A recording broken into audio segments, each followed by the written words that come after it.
بسم اللہ الرحمن الرحیم۔ السلام علیکم۔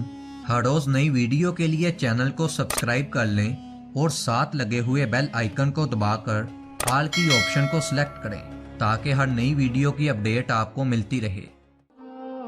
ایک دفعہ کا ذکر ہے کہ نبی پاک صلی اللہ علیہ وآلہ وسلم بازار سے گزر رہے تھے۔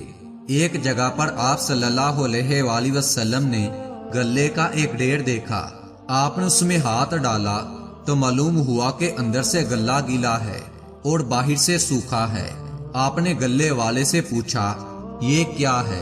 اس نے عرض کی یہ بارش سے بھیگ گیا ہے۔ آپ صلی اللہ علیہ وآلہ وسلم نے فرمایا کہ پھر تم نے اسے اوپر کیوں نہیں رکھا تاکہ خریدنے والے دیکھ لیں کہ یہ گیلا ہے؟ پھر آپ صلی اللہ علیہ وآلہ وسلم نے فرمایا کہ جو دھوکہ دے وہ ہم میں سے نہیں۔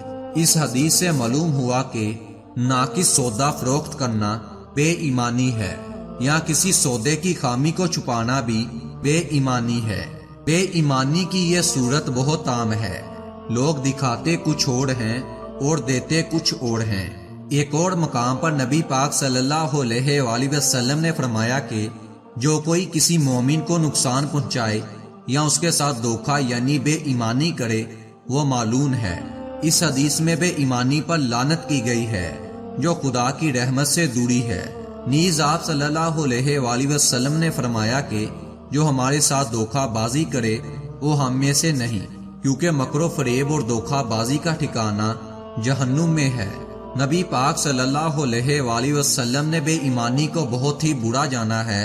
ایک مرتبہ آپ صلی اللہ علیہ وآلہ وسلم نے فرمایا کہ جس نے ہم پر ہتھیار اٹھایا اور جس نے ہمارے ساتھ بے ایمانی کی وہ ہم میں سے نہیں۔